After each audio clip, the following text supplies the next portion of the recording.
Vídeo de hoy se llama Ideas para comprar activos. Vamos a ver ideas bastante comunes para comprar activos y otras un poquito más extrañas que te pueden ayudar a empezar a comprar tus activos sin grandes sumas de dinero, pero pueden ser activos que se transformen en activos muy grandes. Lo primero es propiedades inmobiliarias. Un activo clásico puede ser desde un terreno hasta un edificio de departamentos. Lo importante al comprar propiedades inmobiliarias es encontrar un vendedor que esté motivado a vender, que tenga necesidad de vender. Ya hablaremos un poquito más de esto. Acciones que paguen un dividendo. El problema con las acciones y los fondos de inversión, aunque no estoy en contra de ellos, es que no tienes posibilidad de negociar el precio de compra. Tienes que comprar al precio que estén en cualquier momento en el mercado. Ahora, si compras en un buen momento cuando estén baratas, que es la estrategia de Warren Buffett, puede ser muy interesante comprar acciones porque pueden duplicar, triplicar o muchas veces aumentar su valor. Lo que pasa es que esto es un arte y una ciencia bastante difícil, y si es el activo en que te gustaría especializarte, pues adelante. Participaciones en sociedades es parecido a las acciones, pero se trata de sociedades más pequeñas, generalmente sociedades limitadas, y aquí sí tienes la ventaja de poder negociar con el dueño de la propiedad. Por ejemplo, alguien tiene un taller de coches y necesita dinero en efectivo y decide vender una parte de su negocio, un 25 o un 50%, y puedes negociar con la persona. Ella hace una estimación de lo que vale su empresa y tú haces otra. Si está necesitando dinero, puedes conseguir un buen precio. El problema que suele haber con las pequeñas sociedades es un problema de fiscalización, de averiguar exactamente lo que está ganando y los beneficios que puedes obtener por tu inversión cada año o cada mes, o depende de lo que negocies con el otro propietario. Pero son mejores que las acciones en el sentido que tú puedes comprar a la baja y puedes negociar. Negocios, siempre que hablamos de un activo hablamos de un negocio. No todos los negocios son activos porque muchas veces están controlados por un autónomo, y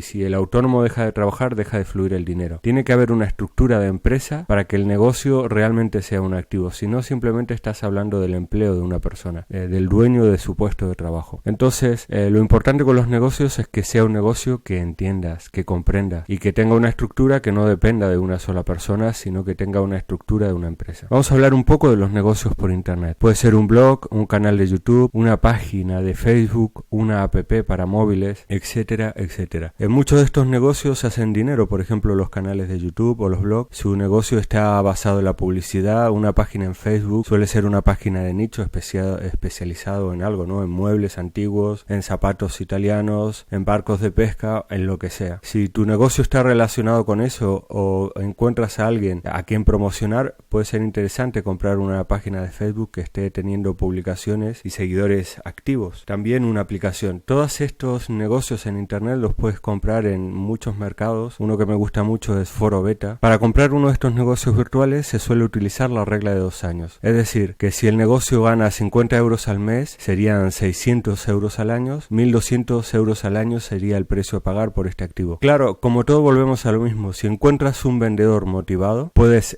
conseguir un precio mucho mejor y empezar, por ejemplo, a recuperar tu inversión en el primer año o antes. Todo depende de tus habilidades como negociador. Como dice Kiyosaki, la ganancia se hace al comprar, no al vender. Necesitas aprender a negociar y a encontrar vendedores motivados. Este es todo el secreto. Personas que por algún motivo necesiten vender. Vamos a ver algunos aspectos de los vendedores motivados y cómo puedes encontrarlos. Y en realidad es bastante sencillo, pero es una estrategia muy poderosa y muchas personas no se dan cuenta de cómo realizarla. 1. Un divorcio. Un divorcio puede ser una situación bastante dolorosa, pero suele haber problemas con el dinero, ¿no? Son personas que necesitan pagar a sus abogados, necesitan obtener efectivo rápido para empezar su vida de nuevo, comprarse una casa, un coche, lo que sea, y dividir las propiedades. Entonces, los divorcios son una fuente genial de vendedores motivados. 2. Una herencia no valorada. Así compré una de mis mejores propiedades inmobiliarias, un piso en Madrid, porque uno de los hijos no quería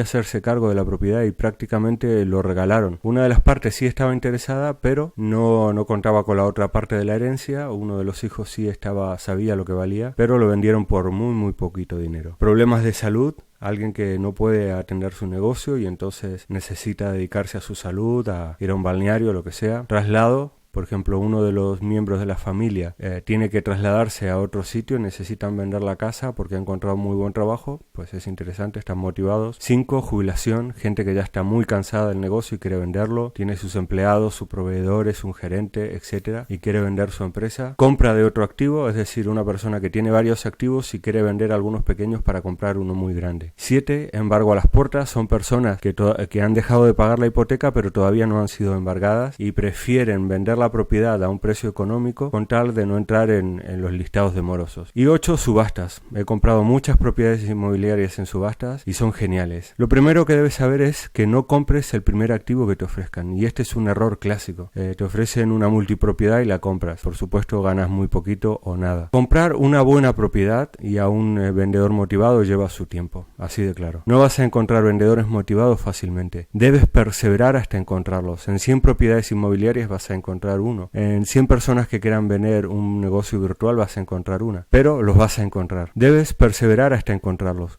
Busca un negocio que conozcas y empieza en pequeño, pero piensa en grande, piensa en cómo puedes hacer crecer ese negocio. ¿Qué habilidades necesitas? Por ejemplo, si eres muy bueno vendiendo, tienes muchas posibilidades de coger un negocio que esté haciendo muy poco dinero o perdiendo y convertirlo en un gran negocio que dé beneficios. Los grandes compradores de activos se los compran a los perdedores, se lo compran a gente que no sabe administrar o hacer crecer su negocio. Por ejemplo, personas, en el caso de los vendedores motivados te hablaba de personas que se divorcian. Y una cosa que han hecho antes de divorciarse fue endeudarse cada vez más y esto les producía más tensiones, pero pensaban que con cosas materiales iban a solucionar sus problemas matrimoniales. Entonces, ¿qué hacían? Se compraban un BMW y un chalet a las afueras. Cuando finalmente deciden divorciarse, están muy motivados para vender y por culpa de sus malas decisiones emocionales y financieras, encuentras a un vendedor bastante motivado para comprar tus activos. Hay muchos activos. La idea básica es que todo activo es un negocio, pero no todo negocio es un activo. Aprende a encontrar esta diferencia. Aprende a ver las ganancias posibles y aprende a ser un mejor vendedor y un mejor negociador. Si aprendes estas habilidades básicas, podrás comprar grandes activos o pequeños activos a un muy buen precio. Bueno, espero que este vídeo te ayude a empezar como inversor. Si es así, por favor dale un me gusta. Si aún no eres suscriptor del canal, te invito a suscribirte. Y nos vemos en crearactivos.com.